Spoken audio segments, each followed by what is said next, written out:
Hello, everyone, and welcome to The Lineup with Dave Prodan. I'm Dave Prodan, and this is episode 19.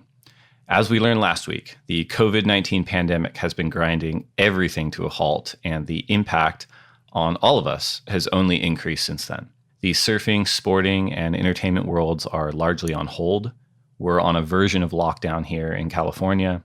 Businesses are scrambling to figure out what to do now and in future. Families are dealing with separation and, in some cases, togetherness. And people everywhere are working through fear, anxieties, the unknown, and the ever-changing realities of life at this time. It is surreal, but we are going to get through it. And as I flagged last week, and as I'll likely flag from now until we're out of this, and probably after, COVID-19 symptoms from the CDC can include runny nose, sore throat, fever, cough, and shortness of breath. If you are not feeling well, call your doctor. The World Health Organization behavioral recommendations that everyone should follow. Wash your hands, avoid touching your eyes, nose, and mouth. If you have to cough or sneeze, do so into your elbow.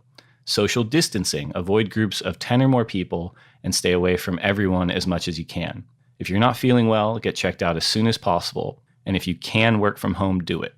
Let's flatten the curve and get the hell out of this. Now, on to the fun stuff. The WSL has released 2 new shows this week on WorldSurfLeague.com. The first is the WSL Vault Show, releasing every Monday and featuring a championship tour show from the Audis. How I miss the Audis. This week's Vault episode, the 2007 Quicksilver Pro Gold Coast, where Snapper Rocks absolutely fired. Jeremy Flores claimed he got hosed because the judges missed his barrel behind the rock, and Mick Fanning beat Bede Durbridge in the final. The surfing is awesome. The fashion is questionable. Check it out if you haven't already. And the WSL Rewind, dropping Wednesday, Thursday, and Friday every week. This week, to make up for us not being able to start the 2020 season, we're replaying the entirety of the 2014 Quicksilver and Roxy Pro Gold Coast that sparked the rise of the Brazilian Storm, with Gabriel Medina taking Joel Parkinson in a controversial final, and Stephanie Gilmore setting up title run number 6. These shows will drop each week, and we encourage you to watch and get in the conversation while we're all on hold here. And we're going to keep delivering these podcasts. They are, however, going to be slightly different than the ones we've been putting out. Due to the shelter-in-place directives, we're doing these over video conference, so that's one thing. And we'll be homing in or attempting to home in on a singular topic each week, as opposed to a broad biographical roaming. As such, we're calling these podcasts the Lineup at Low Tide, because depending on the location, you can't often surf at dead low tide, although my own experience has been different, but that's neither here nor there. All right, episode 19, or episode 1 of the Lineup at Low Tide. Surfing means something different to everyone. That's part of what makes it so special. You may like big waves, you may like logging, you may like tour monsters or aerial cowboys. At the WSL, our organization endeavors to tell as many surfing stories as possible, wrapped around the engine that is the championship tour. But as we've discussed often on this very podcast, there have been eras in surfing history where the performance shifting movement has not been on tour. I'm a surfer, and I'm a fan of surfing regardless of where it happens. And today's conversation mines the topic of the rise and fall and potential rebirth of having a voice in surfing, and explores an important and potent corner of the surfing and cultural media landscape. Our guest today is someone who parallel pathed my own trajectory in the surfing world to a degree, where we occasionally found ourselves on the same side of the fence in either purpose or philosophy. In point of fact, we both cut our teeth under Evan Slater at Surfing Magazine around the same time in 2004 and 2005.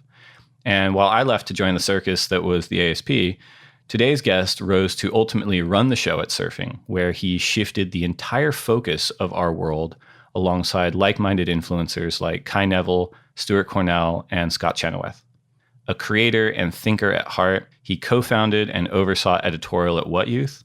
He co-produced earth-halting surf films like Dear Suburbia and Cluster, and after leaving his own creation at WhatYouth, he's reemerged with his latest project, Inherent Bummer. Please enjoy the Lineup's Low Tide conversation with Travis Ferre. The good old clap, take one. That's right. How many of you knew what you wanted to be when you were 7 years old? I did. I wanted to be a world champion. Hey, is there honesty involved in this podcast? Can we be honest? You can shut your fucking lips. And then I'll just say, put them up, what? Let's go. He's like, you look too pretty on the wave. Get ugly. We can talk about DMT if you want. I thought we were boxing. You know, I think when we were talking about the other day is like if we could hone these conversations in around a singular topic, and for you and me being the same age and having not similar trajectories, but kind of like a lot of cross section points in the surfing world, we kind of that topic of the rise and fall and potential rebirth of surf journalism felt right. And that entry point that we were talking about with you is that summer of 2011, you were the editor-in-chief of Surfing Magazine, and you guys were partnered with Kai Neville around the Dear Suburbia trip. And it felt like, knowing you at the time, there was a lot of conversations around how that informed the next chapter of your life and leaving Surfing Magazine and WhatYouth. So maybe we just kind of start there and kind of break that summer down, where you were in your life, what was exciting you, and what created that transition for you from surfing to WhatYouth. Yeah, and it's funny, and you know, I went up and grabbed two of the issues you kind of like had mentioned we might talk about, and it's one of the rare times that I think that I've read anything I've done in my whole thing where I wasn't like using some sort of like frustration to fuel it. I was like, there is so much good stuff going on in surfing at the time. Like that, you know, some of the intros I wrote for the magazine were about like, you know, all I'm raving about is like, this ocean had a swell, this ocean had a swell. We went to Japan and everyone thought we got skunked, but we scored too. And like everyone was scoring, and it was all kinds of fascinating, like, you know, Joji and Kai were kind of like, you know, had their own arms race going of like who could make the best video. The world tour was like in a really kind of interesting place where it was like, it had growing pains, but it was also so exciting because we were like all getting to watch, you know, like good feeds of the contests and kind of felt really engaged. And then you had like, that was when Dane was kind of like 1 foot in, 1 foot out, and you never knew. And that was kind of exciting because if he didn't do the contest, he'd go do the videos. And so yeah, and like kind of looking back at that time, that summer, it was 2011, Lost Atlas had come out, and Kai and I threw like the premiere via Surfing Magazine. We partnered with Hurley and then Kai's movie, which we, for the first time ever, Surfing devoted like the whole issue to Lost Atlas. And so it was like the magazine issue release where we devoted the entire issue, which was kind of unheard of at the time for a magazine. Like usually you were trying to balance everything out and keep like, you know, you had to have a hardcore travel trip and like a flashy air trip and a, you know, a long read and an essay, and which is good. But this one we kind of threw it out the window. We're like, we're saving all this. We're going to make like the, you know, the yearbook of Kai's movie. It's going to come out at the same time as the movie. We threw that big party during the US Open that year, like blocked off the streets. And I remember like, I mean, we were all having like the best time ever. And like kids were like filling the streets. It's like we threw a festival and the movie's playing, and we had like some of our favorite bands playing the show. And it was kind of like that little spark that was like, wouldn't it be kind of cool if we sort of bottled this a little more? It was like at the time we were kind of trying to make a noise for what we were into in surfing, which wasn't always, we weren't always allowed to just talk about what we were into. You know, like I said, it was that balance. It was, which Evan Slater, who I took over for at Surfing, had done a great job of like teaching me how to make well-balanced magazines. And like, and I owe like, I think a lot of what made me good at making magazines to him. But it was really exciting to kind of like go, I'm not Evan Slater. This is my chance to, you know, celebrate all this stuff. And like, you know, you have like the modern really like lean into the modern collective era and then run with that. And so that summer was like a culmination of that, it felt like. And you started at Surfing Magazine in 2004 under Evan? Yeah. I was like an intern. I did every single editorial job they had there. Like I was intern, associate editor, managing editor, and then editor-in-chief. Yeah. And because I started, when I graduated, I started freelancing with Evan at the end of 2005. and got a couple things printed. The big one I did was the closure of Clark foam with Matt Walker, and that was like a big deal. That's like and then real journalism is what you did. I did I'm plenty like an of non-real. entertainer. I feel like I'm not a journalist, but don't worry. I got all the other publications were definitely non-real journalism. But when did you take over in the editor-in-chief role for Evan? And I think that's interesting what you're talking about, right? Which is you take over in a role, you've been taught how to do a thing, and eventually you decide that, well, no, I can't. This is kind of what we're getting at, right? This is my voice. I'm making this decision to abandon how I was taught and make a real critical decision on what I want to do and what I want to talk about. Yeah, no, and I was 26 years old and like it's kind of wild. Like I was young and I always held that position as editor-in-chief of Surfing or Surfer or Transworld or one of the big magazines at the time, like in such high regard. That was my goal from when I was 18 and like went to college. I was like, I'm going to do that. I was like made for that. And so it was like so razor focused on that for so long, and then to get there when Evan, doing everything Evan said, Evan is a mutant human. He wakes up at like 4 a.m. and he surfs blacks, and then he'd drive from Carlsbad to San Clemente, be the best editor-in-chief that surfing's ever had, and just like a legend. The guy's like a Mavericks icon, and he's crazy. He's like, we were very different, but we also were both like came from like heavy surf backgrounds and knew the industry and knew the culture. And so I was definitely not Evan, but I was like, I learned a lot from him to kind of keep me on in the rails instead of just being like, just like influential years of my life, like learning under him and how to be a professional, I guess. From 22 to 26, you're unsure of whether you're fun or you're professional or what are you, and you're in the surf culture, like I don't know, like so he taught me like a lot about that. And it was kind of out of the blue. It was like he was grooming me to be the boss and like teaching me things along the way, but he kind of like out of the blue went on to work at one of the brands, worked at Hurley. And yeah, I'll never forget like the day he kind of like came in and told me like, I'm gonna go work at Hurley, you're taking over.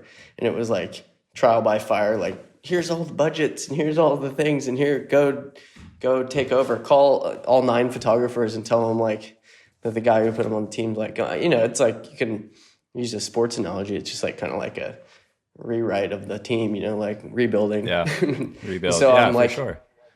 I remember Tony Perez was the publisher at the time.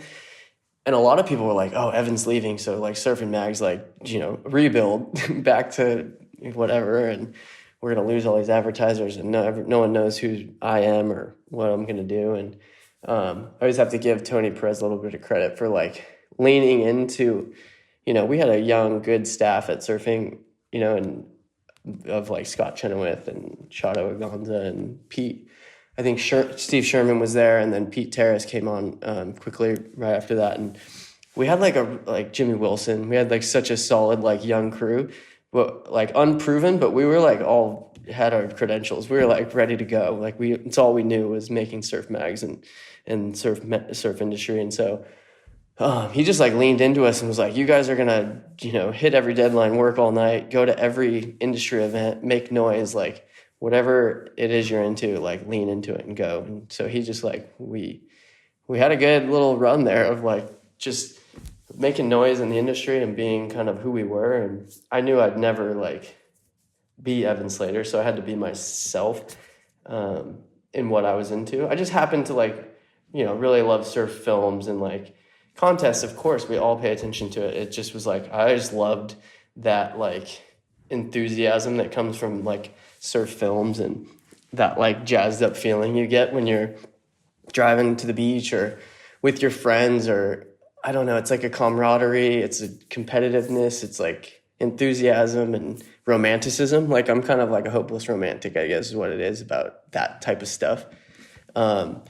And so we just kind of leaned in on that. And Kai and I were like the same age and met, and we're like, sweet, we're like homies, and we still are for life, And Well, and there's like a real, like, I remember, because we're all about the same age, we are about the same age, and being on the other side of it, and there was like a harder quarantine between this is competitive surfing and this is like the culture of surfing. And Evan, generationally came out of that space where he was like the balance. He's like, there's the free surf guys and there's the competitive surf guys, and the brands really dictated that balance a lot, especially when I started, because the brands ran all the events, like soup to nuts, essentially. And the ASP was more or less like a marketing mechanism for the surf industry. And the brands, that was really their zenith too, I think, like right in before the global recession, like 05, 06, 07. And they were running surfing almost end to end, where they're like, look, we're running the Billabong Pro in Tahiti. We're also sponsoring the Wade Goodall film. We're running ads within the competition webcast saying like, I don't understand how guys could sit on the beach and judge each other. They're like marketing against themselves in a lot of ways. And it was really interesting. And I think that like what you and your crew tapped into was around that Dear Suburbia time. Like the whole thematic captured a moment in time of like post-recession, creative haze, like the optimism of possibility and the potential of this new world. Because I was sitting a little bit on the other side of the fence, and I'm like, I just like whoever's ripping, and we were of a similar age. So I was really excited with like the Dane and Jordy and Craig Anderson and Mitch Colborne stuff and what was happening in that space. And it felt like the industry was ready to gravitate towards that in a big way and kind of make that the gold standard for what was important in surfing. And you guys really tapped into the zeitgeist of the moment in a lot of ways. Yeah, and it felt like I celebrating all of that, and I think it's just like the formula too that I was brought up on. And Kai was like Taylor Steele's right-hand man for a long time, and I'm Evan Slater, and so we had like really good educations in all of that, of like how the free surf world worked and then how the industry worked, and then I think we both like just kind of looked at each other like. And we had kind of like to build on what you were saying is like we had a moment too where we're like, I remember like hardcore surf travel, like going to the scariest place you could go at the time was kind of in vogue. Like there was like every issue we did at Surfing for a while was like had some new wave discovery or like just really hardened, crazy, discovery culture of like the world and the Google Earth, land water grab that was. And Kai and I were like, that's cool. We have way more fun like surfing beach breaks with our friends and watching it after, and like, yeah, I don't know, going to Paris for the weekend. I remember Kai's like, I'd rather go like be cosmopolitan for a weekend and then go surf all week and come back. I don't know. And we just kind of like played that up, which would be unheard of when Evan was in there. It was like, no, don't do that. And so it all played into that like lather that we were building, like that you were talking about, where content, there was that divide, but we're kind of like pushing against it, but we wanted to be a part of it too. But like, no, we really got to like make a name for, doing these films we built on that by like going like, let's embrace music, let's embrace art and be the weirdos of this culture. Cause there's a lot of pushback of that too. We're like aerial hipster kids or whatever at the time. And it wasn't all we were, but like, we enjoyed that like a lot, and we were like, yeah, let's own that. Well, and it's like that gets into like surfing being something different for everyone, and like creating all these little sub niches within it, where you got the hardcore competitive person, and then you've got like the hipster air guy, and you've got like you wrote about it in your Dear Surfing thing, like the hardcore road warrior that like doesn't mind roughing it and like charging slabs and knows all the back roads of Baja, etc. Mm-hmm. And then you've got like beginners, like you've just got this whole spectrum of people, and surfing means something different to each one of them. So it kind of oscillates in the sense of like what's en vogue and what's not in vogue, and what is driving that. Is it the industry, or is it a demographic, or is it support from outside the surfing world? And there's not really a right or wrong answer, but mm-hmm. I mean, in terms of you using that experience and locking into a voice of what you found important and finding, colleagues in Scott and Kai, what was the decision like to leave Surfing Magazine's editor-in-chief role? Because as you said, that's something that you'd you'd put on a pedestal since you were really young, and forge your own path with WhatYouth. Can you talk us through that kind of process for you?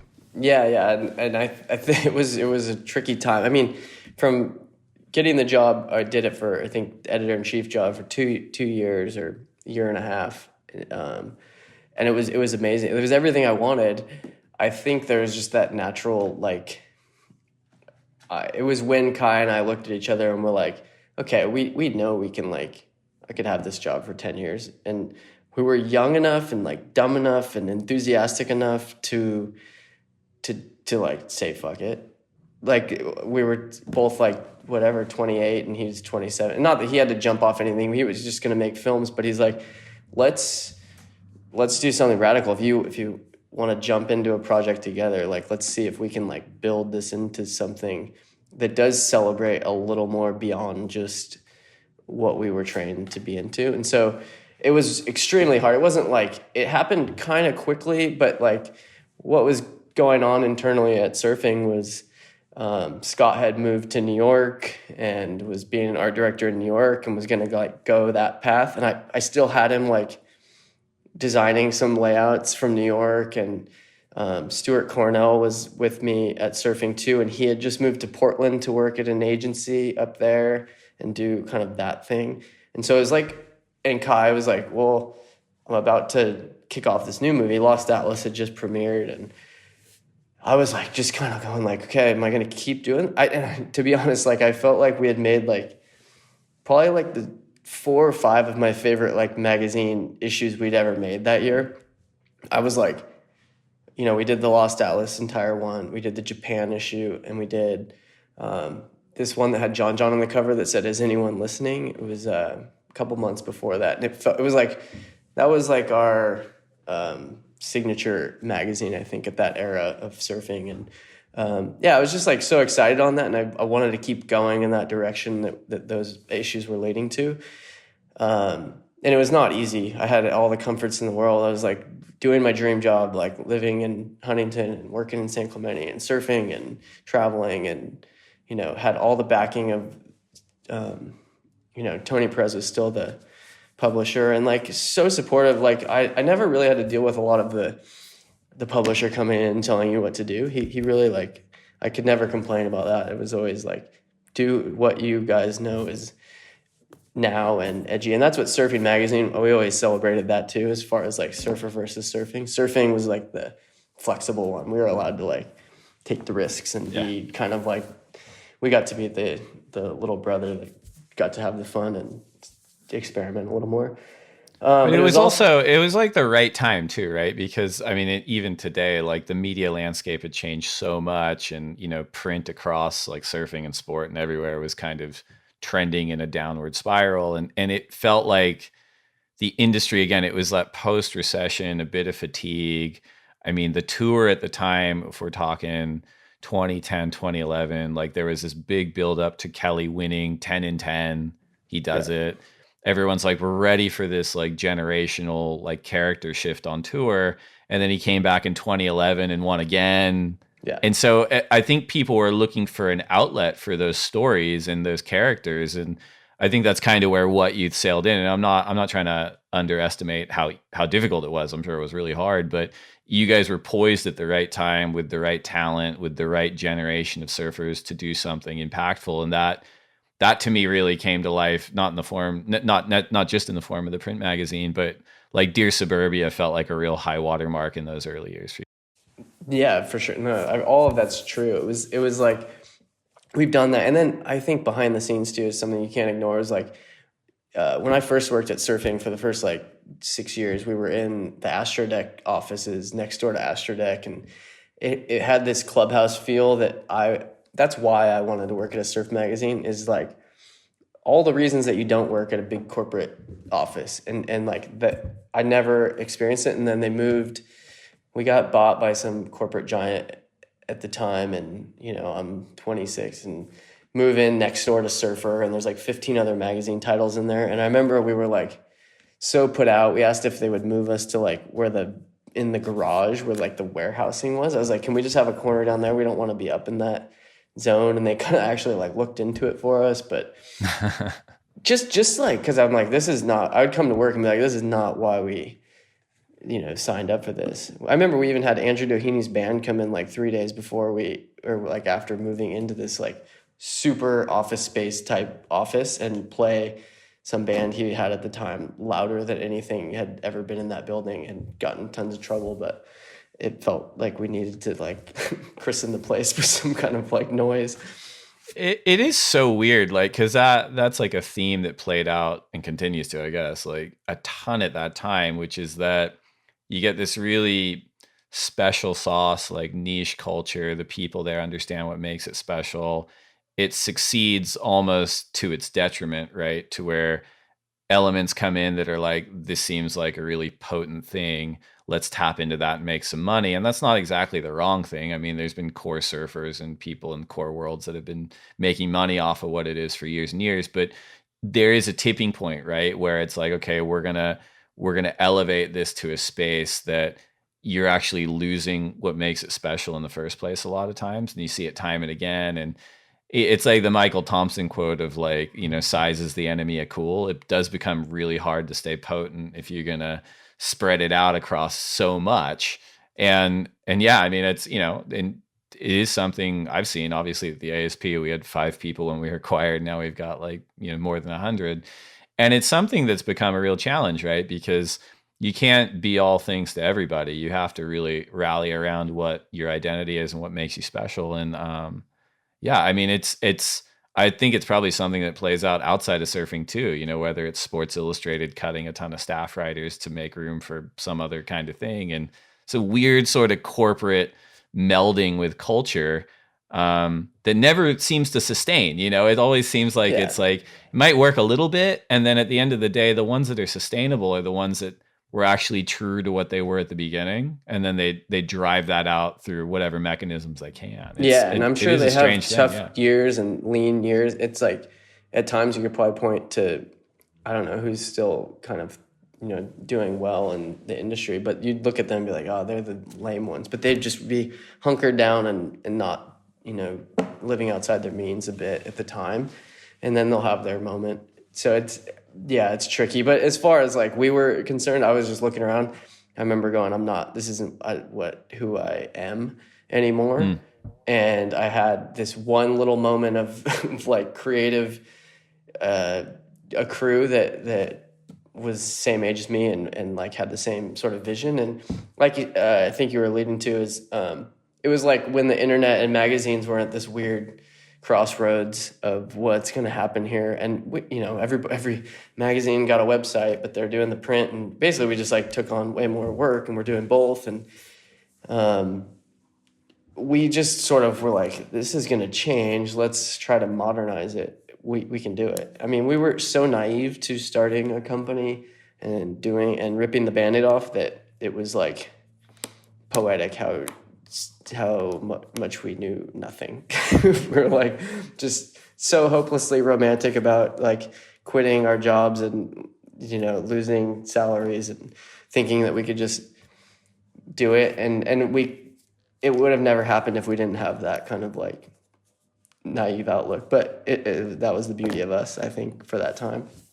Well, and it's funny, when I was rewatching some of the films, which obviously closely mirrored the print output and the digital output, like looking at the cast, the crew you had in Dear Suburbia, like the how do I put it, like the value associated with them just for like fans, which I guess that translates to like their sponsors, and then it translates to them as people, seems so high. And like WhatYouth obviously played a huge role in providing that platform. And I'll just read through the cast for Dear Suburbia, but like Craig Anderson, Chippa Wilson, Mitch Colborn, Dane Reynolds, Taj Burrow, Jack Freestone, Evan Geiselman, Kalohe Andino, Jack Robinson, Jay Davies, John Florence, Dusty Payne, Dion Aegis, Connor Coffin, and Dylan Perillo. I probably missed people, but like that we're talking at, I had them written down, but like that was like 2011, 2012. Like some of them are obviously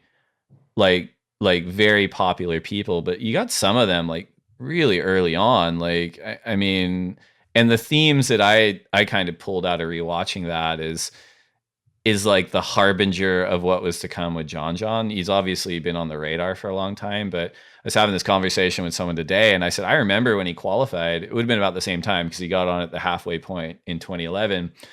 And people hadn't really clued into how good he was outside of like tube riding, and it was this thing of like, I hope he gets like a few events with good waves so he can stay on tour. Like no one had tracked how good he was outside the barrel really. And then as soon as he came on and then he won like his first event, just doing huge backhand rotations in Rio, and people were like, oh my God, he might be okay. And, like, I mean, that's got to be one of like the high water marks for Dane. I mean, but like, Jesus, like, that was like that Japan surfing's out of control. Yeah. I just went through that Japan issue and was like, these sequences are psycho still, and will always be, I think. But it's the John thing is funny too. Do you remember John wasn't very good at like in the NSSA? I don't want to say not very good, but he was like almost like we'd all known him since he was 3. I did the NSSA program at surfing for so long that I like interviewed guys like John and Kolohe and Zeke Lau, like so many times the same questions for probably like 9 years of me being at the magazine and them going from age like 8 to 16 or whatever. But John was like almost like a disappointment on the NSSA. He just couldn't compete. He'd come for nationals and lose 3rd round, or it was super unfortunate. And like we're like, dang, maybe we got it wrong. Got it wrong. But I just remember that being so fascinating that it's just like a kid. He's a kid. It reminds you that like he's growing and he's going through all these like crazy things, and they all look at him. Clearly it worked out, but it's just funny how much we put on that.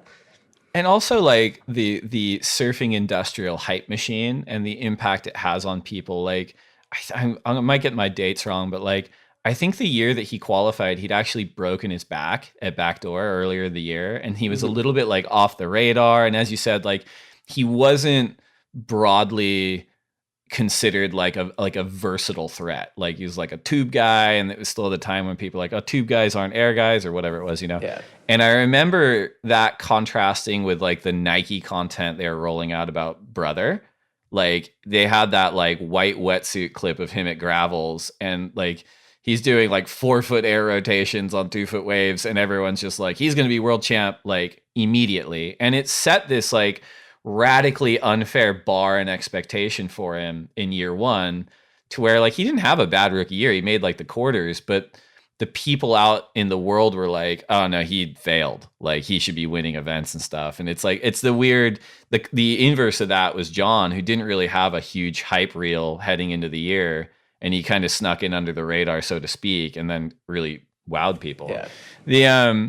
I am interested, like, did you guys at that time, I guess sort of like late aughties, early 10s, with the group that you worked with exclusively, I know that the media kind of created a foil against the traditionalists, but like, what was your perspective on like a Mick Fanning at the time? Like, so like Mick Fanning in like the late aughties, early 10s, were you guys just like, look, that's conservative and dated, like we're the new way, like, or was that more just kind of like out in the market? No,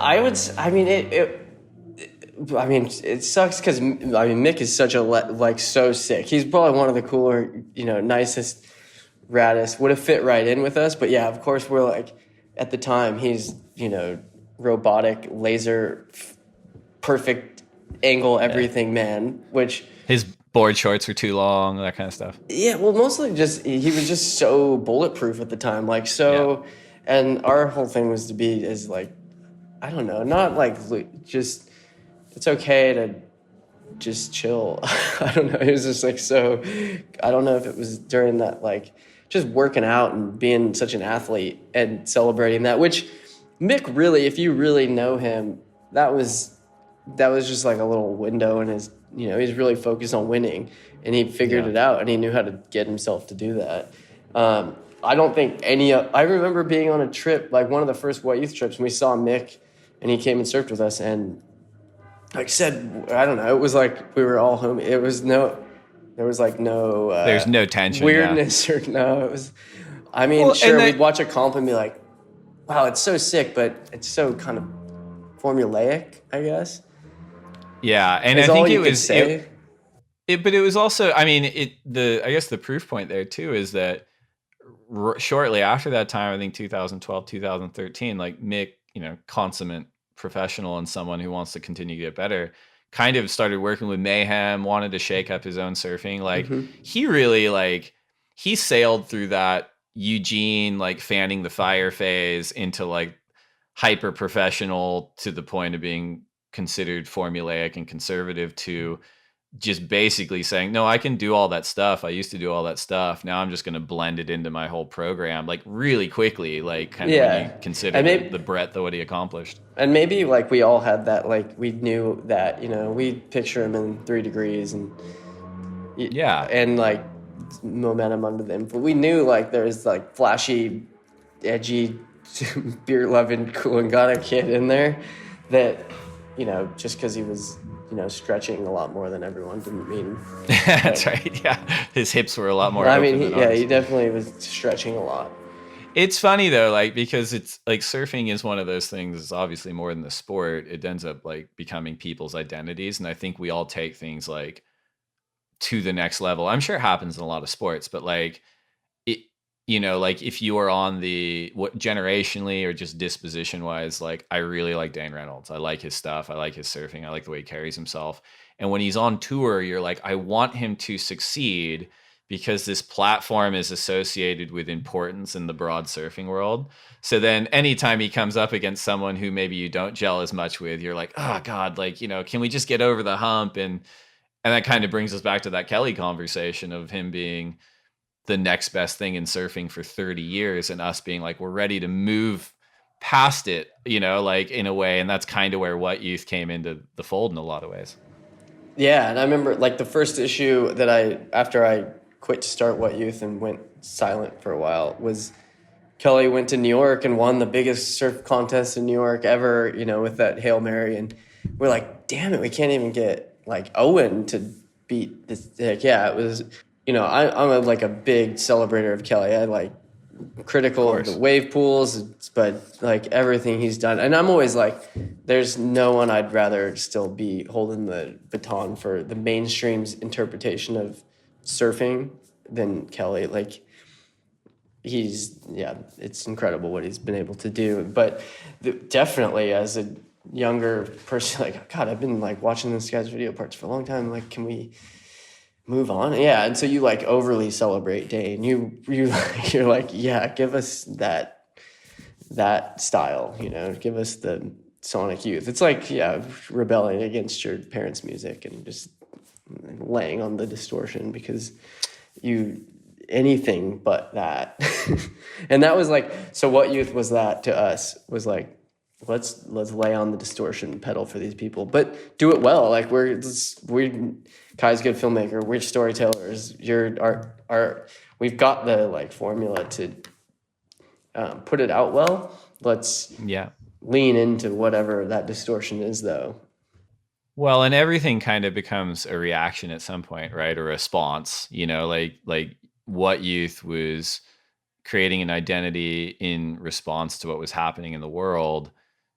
And then that it continues to maintain. But I mean, generationally, I felt like the surfers that came up after that first wave responded a little differently. They took a little bit of the Sonic Youth distortion, maybe apathy towards competitive results a little bit, and then pivoted this way, whether it was with Brother or John or whoever, they kind of adopted it. But I almost don't think it was as black and white, or it's as black and white as it was then as it is today. I think they just kind of adopt everything, and they're like, no, I can do this. Yeah. And well, I was going through the issues. I'm like, everybody was like on tour and doing these trips. I mean, I saw something someone did recently about how guys on tour would. It was like about Andy and somebody that was like, the guy won the world tour and put out these 2 video parts in the same year, and like you attacked it all. And like, I can't tell you how many times we've invited different people on different projects or trips to that would help their profile or just be a part of and let loose. And they've decided not to because of an event, or just not because of an event, but just because they don't want to get hurt or they whatever. And I totally get that, but it also that's why I think we don't know as many of the guys on tour as we should, and know them well and have a reason to root for them other than that they are on their screen. Right. Yeah. And we're that generation. We knew them behind the scenes, and we knew them on the stage. We knew them well, and we were able to choose who was our favorites and who we related to, or who we wanted to root for or root against. And now, it's different. It's just very not many. Some do, Yago Dora will always do his best to show up at stuff, and he did. And I think he's one of the few Brazilians in the American media who has this kind of different image than some of or they just feel like they know him better. And he had moved here, of course, but so is Philippe. But Yago jumped on a bunch of weird American trips and came on some WhatYouth trips when he was young, and because of that, you just kind of his profile was just there. It was you felt like you knew him, so you kind of have this thing where you kind of root for him, I think, in this. This, for sure. I mean, I wonder if you and I, just because of where we grew up and what we were into, if we overvalue the importance of American media. And I bring that up as sort of a bit of self-reflection too, right? Because, I think Gabriel's kind of an interesting one where, he's doing just fine. And he's obviously big in America, but he was kind of demonized in America a lot too, because he's kind of the hyper competitive foil to someone like John, who maybe is perceived as a bit more of a natural kind of surfer.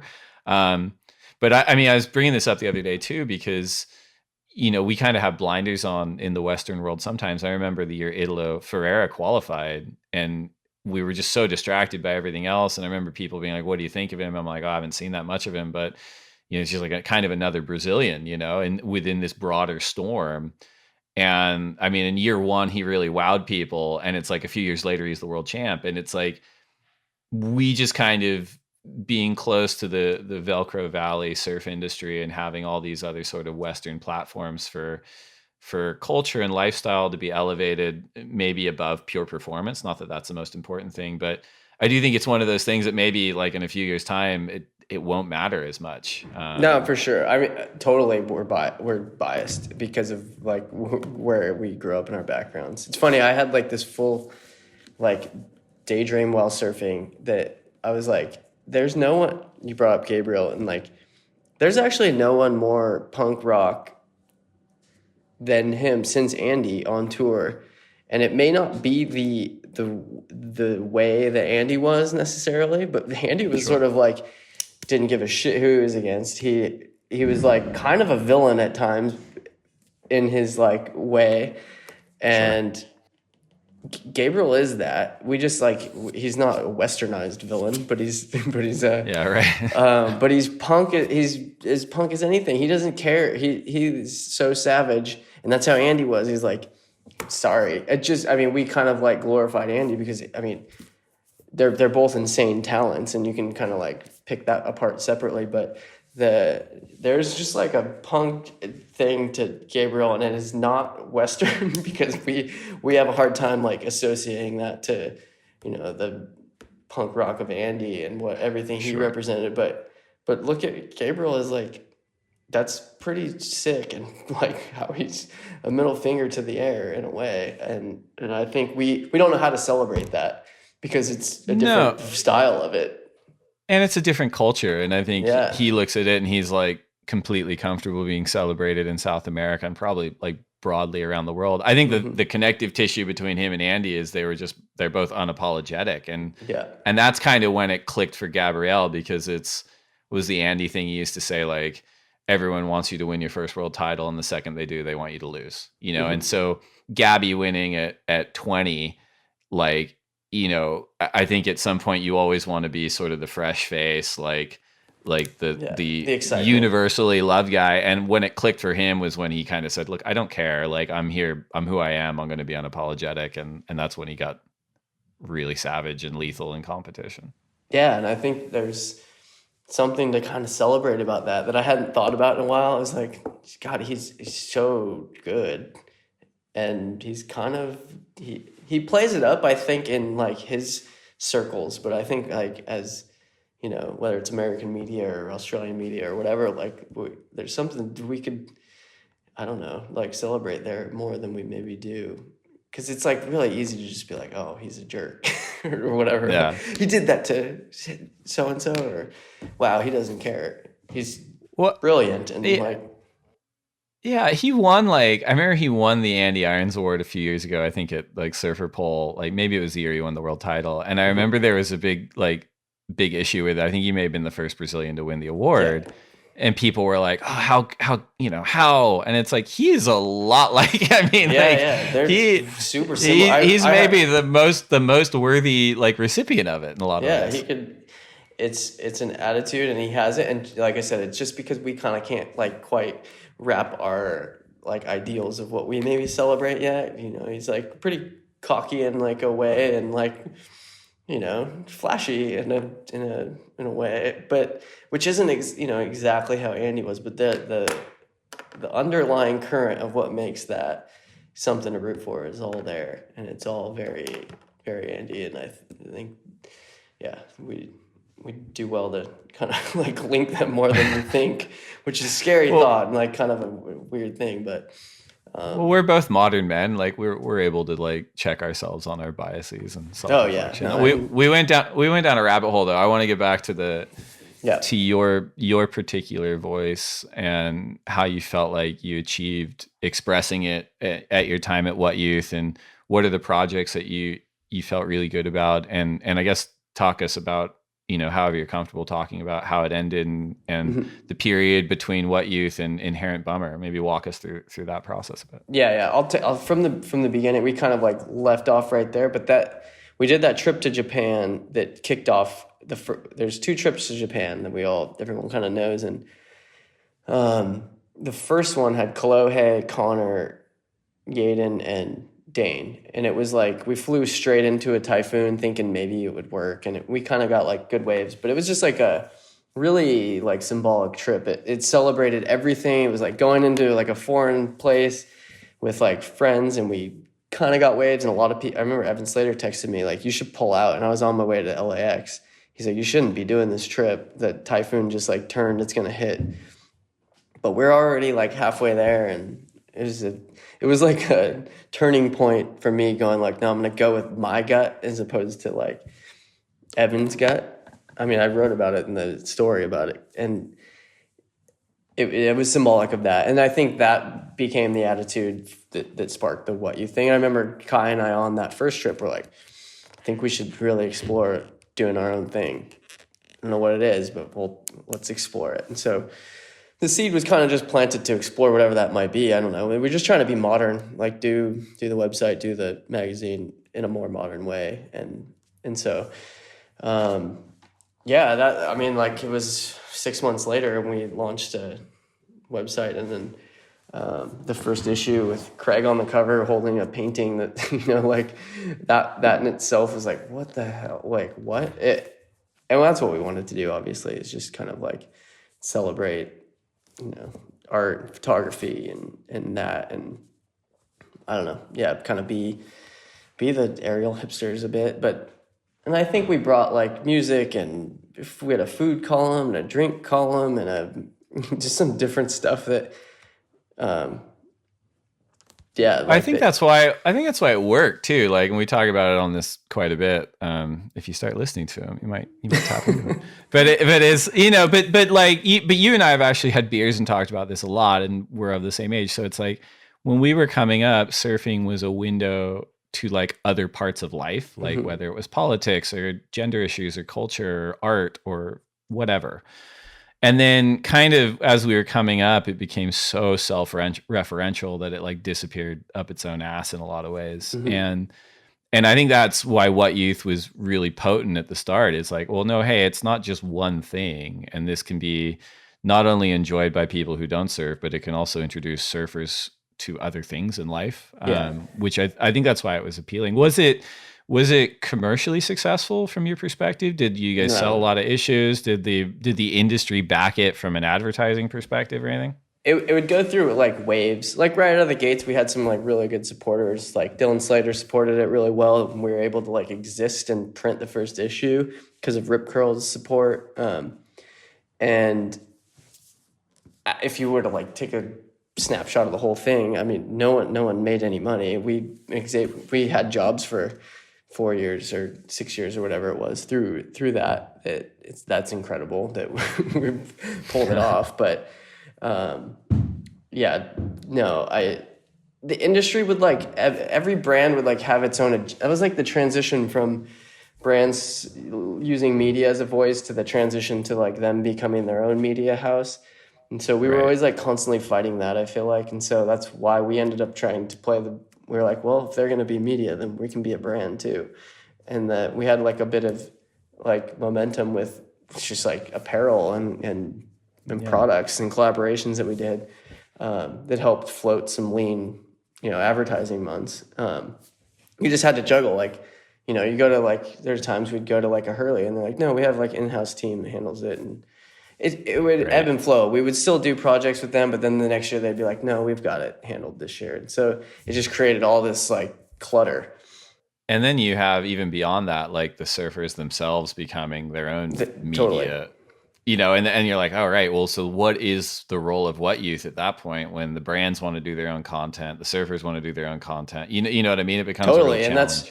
And that's, I think, what made us kind of so nimble. And like you said, like, what were we proud of? I think we like, it started as a surf thing, which would have like some, culture in it. But we did like an interview with Alex Olson, the skater. And that like broke down crazy barriers between skating and surfing instantly, just because he was willing to do this interview with us and talk about skating and surfing. Cause it was coming out of that era when the 90s and early 2000s, like, you couldn't really do both. There was no Current Caples and Grayson Fletchers floating around, really. It was like, it wasn't a thing. And so we did that interview with like Alex, he's friends with the friend of a friend. And like, that was like, oh, cool. Okay, sweet. And then, I mean, by the end, WhatYouth was like a surf, skate, music, just like a youth culture kind of like thing. That there was nothing I had to say no to as far as like any kind of youth culture project. We didn't do snowboarding because like I don't think any of us knew anything about snowboarding. But other than that, like we were doing like artists and musicians, like old musicians, young musicians. Like it was kind of everything. And so I think like that's what we became most proud of, is like that we were able to like break down all these kind of walls, and it became beyond surfers. But at the same time, the surfing that we were showcasing was usually like as, high level elite as it was. It wasn't like we were sacrificing it. It was like, via Kai and my contacts, we were able to get whatever up and coming surfer or, the Chippas and Danes and everybody to kind of like jump on when projects made sense. So we weren't like sacrificing that. It was always like pinnacle surf entertainment, and then say yes to anything that you feel like embodies what we're trying to do. And there's always like there's a difference between, was it a commercial success and was it a success? Because as you said, well, no, it employed a bunch of people. We paid rent. We were able to buy beer. We got to go surfing and go on surf trips. Like what? Yeah, and it's still what more do you want? Yeah, and it's we've got 19 issues that we put out that are coffee table books that exist out there, and like the website still, you can still access all that and watch it. And our portfolio creatively that sits there as the WhatYouth eras that we were in there in the seat is so powerful to us, and still something that I think we're all proud of and whatever. So it's like that, there's so many projects and so many different things. And I mean, we went to Copenhagen and did a skate film, me, Kai, and like everyone, like with Dion and Brendan Gibbons were there. And, we made Kalohe's like only sort of attempt at a sort of profile project. And I wanted to do that just because I felt like I knew a Kalohe that a lot of people weren't seeing. And not to say Right. good or bad. I just was like, there's a part of you that is not being shown. Let's Oh, try to for show sure. it. And I think we accomplished that. I don't know if it was like as well, like widely seen or whatever, because we were WhatYouth, and like there was kind of like, I don't know, we were like a little pocket of our world audience wise. But yeah, like that, I was stoked on how that came out, because it was like a chance for him to surf with his friends as opposed to being this athlete all the time, which now he puts out like stuff he does with Lost and stuff is always like refreshing. But at the time, Yeah, it was I like, mean, well, it goes back to what you're talking about before of like dimensionalization, and it's like if people aren't putting out all sides of themselves, if it's just one note, like how do you get excited about someone, whether they're a competitive surfer or a free surfer? Was the brother film the high water mark for you at WhatYouth, or was there a different one? Do you have one? the high water mark for sure. I think everyone would say the same thing, was the Cluster world premiere, Yep. because it was like, I mean, I loved making every small video, big video. Like I got to interview and hang out with people that I'm super proud of, and like, I don't know that I could go down and like if you just like go on the website from that era that I was in there, and it's all cool in some way to me. And that's 2015 Cluster came out. Yeah, Clusters 20, is it 15? Yeah.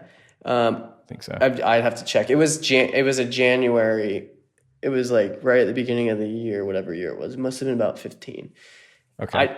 I think that was like so symbolic, because we partnered with Huff Shoes, the skate brand at the time, you know, who were like kind of the cool skate shoe brand, and like Keith Hupnagel had like kind of become friends with us, and we'd become friends with like Austin Gillette and Dylan Reeder, and that Huff crew they had at the time was friends with Craig, and the skaters and the surfers were like friends again. And then we threw this party, the world premiere. Did you go at the one at the Ace? I don't. Okay. I just pretend like I go, but then I just get the screeners and well, watch this them like with the it. one at the Ace was like a very. The reason it's like stands out to me is like beyond a party was because there were like all these skaters that the surfers looked up to were there because they knew that the surfers brought hot girls to their parties, and there was like actually like crazy. I mean, my mom sat next to Anthony Kiedis like front row in the theater, Yeah.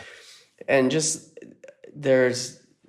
it was like this gathering of like skate, surf, music. We had like good bands, and just in downtown LA for this like weird thing, not at the beach. It like celebrated what we were about. Like I feel like WhatYouth and like represented in its moment, and it was, you just looked around and the people that were there were people that you'd for a long time been such a fan of, instead of just kind of the usual industry people who showed up and were like just doing their due diligence to make sure they saw it. But it was like kind of a celebration of that we broke down a lot of those walls that like, and a lot of people came, like a lot, you know, you fill up the Ace in downtown LA, the theater. So that was cool. I mean, that was just an event, but it was to premiere Cluster, and that film like drove so much of what we were building at the time. And I mean, it still is like kind of the final profile film we've seen and may ever see. I don't properly, who knows? It was. I mean, I think it's an amazing film, and it really like announced a lot of things, which I think is. I don't want to give WhatYouth too much credit, because I think it's a lot of your insight and your voice that carries through a lot of these things. You know, like you guys were ahead of the curve on John. Cluster was ahead of the curve on Noah. You know, like you. Well, no, if you look at the covers of WhatYouth, I got shit for putting Creed on the cover, Creed McTaggart on a cover, because it was just him like sitting drinking a coffee pot of water, and people were like, "Who is this kid?" And then, you know, like a month later, he was, you know, everybody recognized him. And then same with Noah, was like putting out a flame on his shoe in Paris, like this really dark, weird photo that we put on the cover. And people were like, "Who's this kid? You guys are like, have lost it." And we're like, "No, I promise you in like 6 months, these will be the it guys." Even when we put Craig on the first cover, he was like, I mean, he was a superstar, but it was like, what is that? How is that going to like sell magazines to start your company?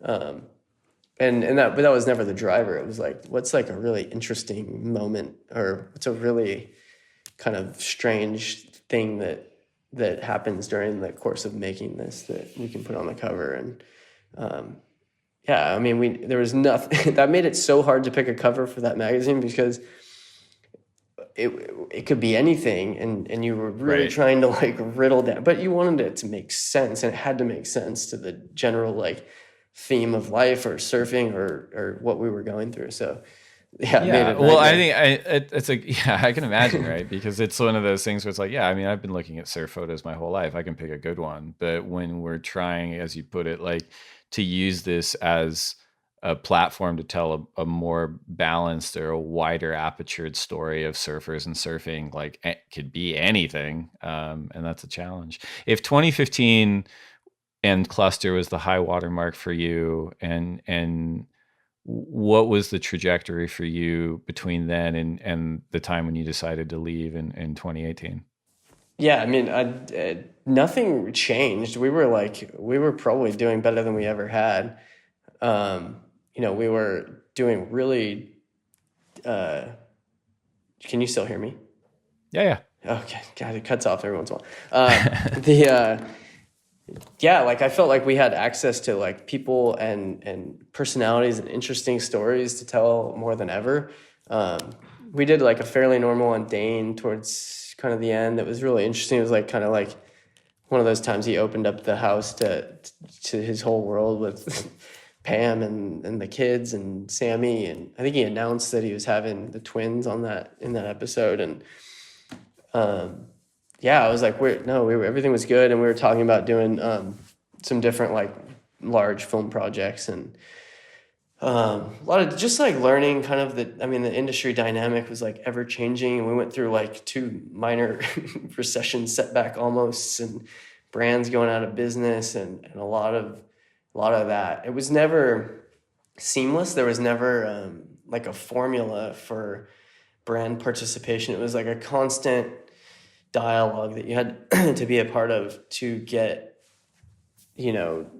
participation. No one was like against it, but it was like, okay, what's your agenda as a brand? How can we help or work with your guys? And you'd go across the street to another brand, and they'd have a completely different set of ideas of how that would work. And so it was like a big juggling act of like figuring that out. And we introduced like a lot of merch, and we're doing pretty well with that. And like I'm also we made the Dylan Reader issue when we were at WhatYouth when he passed away, thanks to Mark Oblow's like connection with the family. And I mean, that was like, that's definitely, I have to make that a high watermark. That was like one of the most, I don't know, emotional and I don't know, proud things we could have put out there is that issue. And that definitely was insane to be a part of and work with them on that and have access to some of the photos and like stories that we got to put in that. So that too, and that was another part of like breaking down those walls and wanting to be a part of a bigger story than surf culture, and just more about like youth culture and how we all, live, and how similar it can be and different it can be. But yeah, and then so towards the end, Scott like left was kind of like working on a few other projects, not like totally gone. He'd do the magazine and would still kind of do a lot of the heavy lifting on graphics, but was phasing out as far as like day to day. And then basically just kind of came to a fork in the road with some people who had helped us get to where we were, which I'll give them that. But at some point, like if your visions don't align, then you kind of go your separate way. And it got to a point too where I as much as we built and how much momentum we had, I had to have like a certain person out of my life completely that was in there that I no longer trusted, no longer kind of could have kind of like a good relationship with, and just had to like rip the Band-Aid off. And it was like horrific. And, our whole creative team at the time like left, and it was hard because like a lot of people that wrote for us, like Maya Islami, like our music girl, like was working there. We had like a lot of people, our like crew, who that affected like instantly. Like they had to decide whether to keep writing or, and it still kind of goes on in some way. I don't really like look at it a whole lot myself, but it's out there, and still hopefully there's still some young kids getting psyched and putting stuff out. I mean, we've had this conversation on this podcast before, which is like, blurring the personal and professional lines with something like surfing, where you do have a vision and a belief and an identity, and you can wrap it up into a career of sorts. Like everything is emotionally charged, right? Mm-hmm. And things become harder when you have to make those decisions. But what was the window like for you between making that decision and I think I read you like went up north or something for a period of time and then ended up coming home? Yeah, well, I went through that in like February, and then had a long-term relationship end, and sort of got to restart and went up and stayed with Taylor Paul, who worked with me at surfing. He lives in San Francisco, and he was like, come up here and surf OB, because I'd always had this like vendetta with OB and sharks, and he's like, all right, it's time.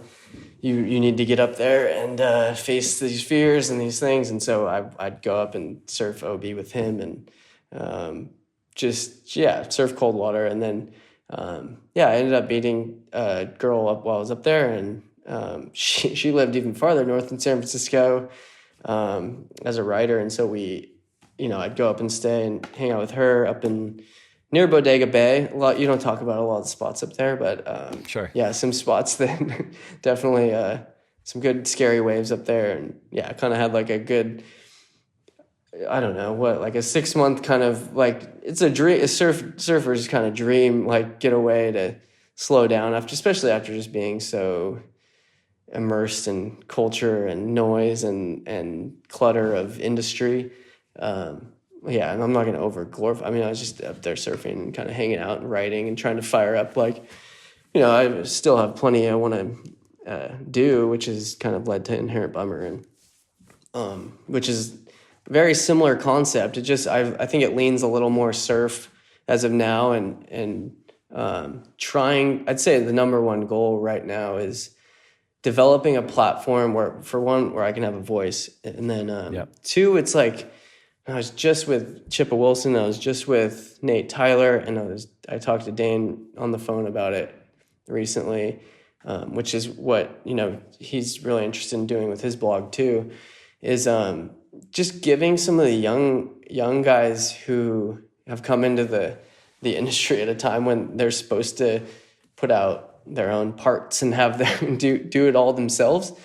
But there's no context to them. They don't have anyone to surf next to other than like putting out their Instagram. So it's like a very lonely rise as a talented young surfer in the pro ranks. If maybe you're not competing, or you are, but you still, it's like hard to, do what we were all doing like in that. And so I think he's doing that, and I want to do that with this as well. Like, and a lot of those guys expressed like so much interest. Like Chippo really wants to surf next to these young guys, and I think validate them and then get driven by them and like see what they're up to. So if we can kind of be the one of the vehicles that gets everybody kind of back in the van together, then that's cool. Well, it's a really cool kind of like, not end note, but I guess sort of chapter note on how a voice can evolve over time, right? Where if you track back to how you started with Evan at surfing and learning what his perspective was on building a magazine and what stories were important, to taking the reins yourself and being like, no, we're going to disrupt, and this is what we're into, and this is what is going to get the share of voice while I'm at the helm, to now, we're both in our mid-30s. We'll stay mid-30s.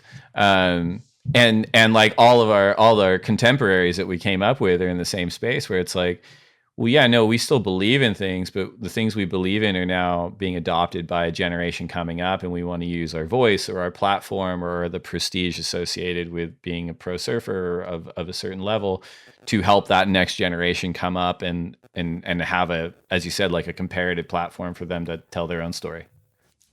Totally. And I think there's like a lot of, there's so many different outlets now that it's,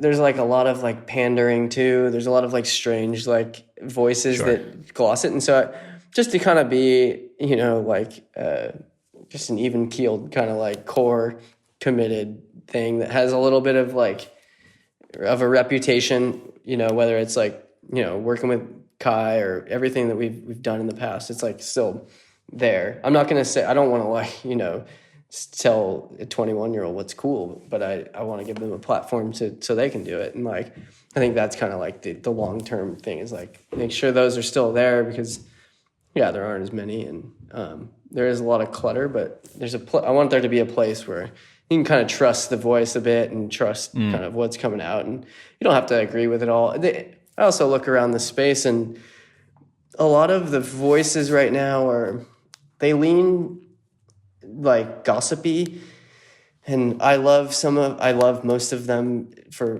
what they are. But like I said at the beginning, it's like sort of like hopelessly romantic in that enthusiasm. Like I want to like, you know, get out of the car or get out of the computer, like fired up and like that feeling you have when you're like, see something, you're like really like, I want to do that with my friends, or I love that. I just discovered a band or a surfer who I'm like fired up on.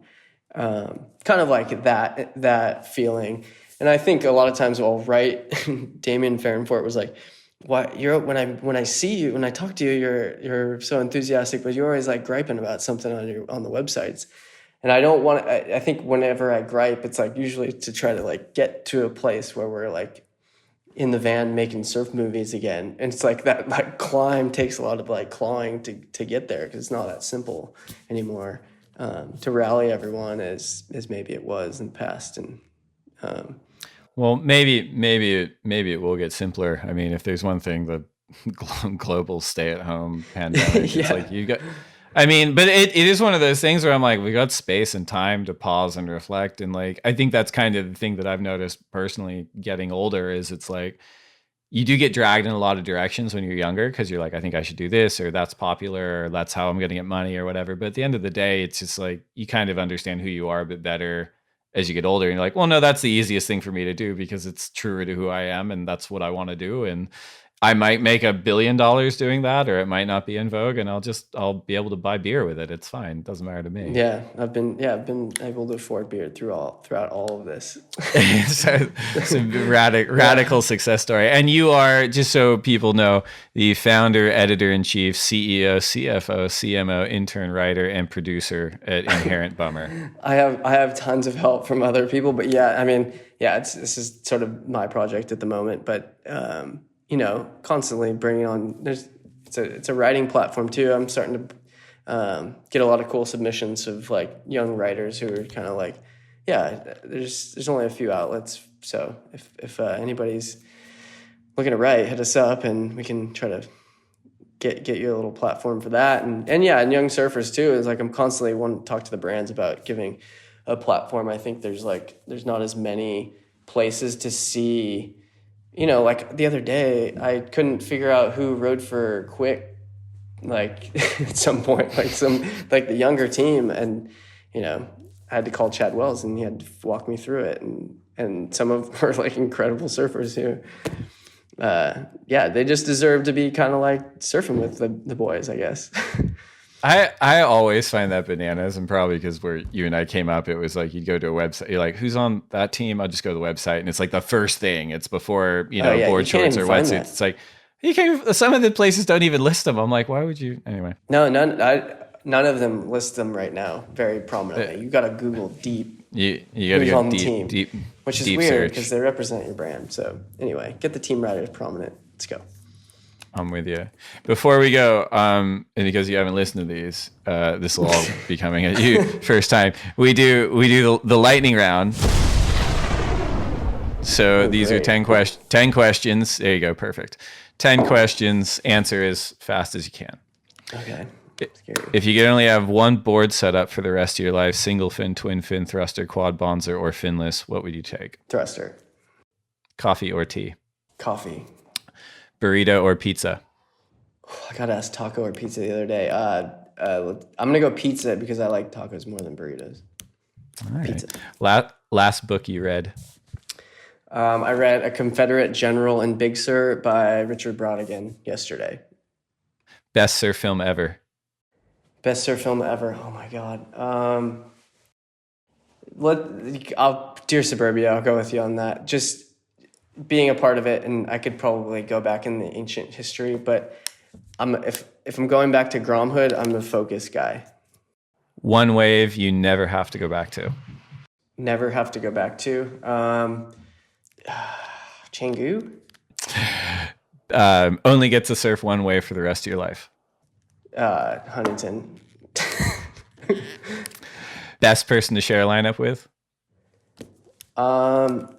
Dane, if for like on the elite level, because I was just talking to Damian Farringford about this too. When he stands up, he turns into like a different thing and is so psyched, and then he like paddles back out like chill. But it's like really inspiring, especially in this time when like gliding at my age, a lot of my friends that surf well are just kind of into gliding, which is cool. But I get really fired up at like a peer who's still that amped on a wave, and so I enjoy seeing when you get the chance to see him out there. It's pretty like cool to see someone your same age like that psyched. That's a good one. Worst person to share a lineup with? My friend Brent Locken. No, just because we've been competing against each other since we were kids. But yeah, no, I love surfing with him every day, but we're still competitive in some way. Last question. Finish this sentence. I will next achieve a state of happiness by going outside. All right, man. Trav Ferré, thank you very much for being on the lineup. No, thank you, Dave. This is fun. So that's it. That's our first low tide quarantine conversation of the lineup. And a huge thank you to Travis Ferré for accommodating us. I hope you enjoyed it. This strange time continues, and I hope you're all staying informed, as calm as possible, and you're able to help yourself, one another, and your loved ones through it. The world is making us take a pause, whether we want to or not. And we should try to find the positives in that if we can. We'll continue to have these conversations and release lineups every week. Please have a listen and let us know what you think. And if you haven't listened to our other pods, please download, listen, rate, and subscribe to them if you can.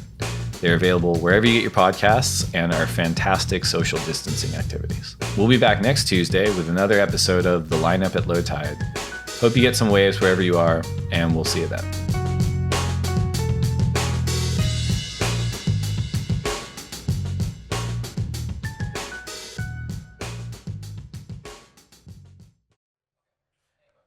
Do you like that? Well, if so, subscribe over there and then watch more videos over there. And then tell us your favorite videos down there. It's a 3-step process. Do them all now.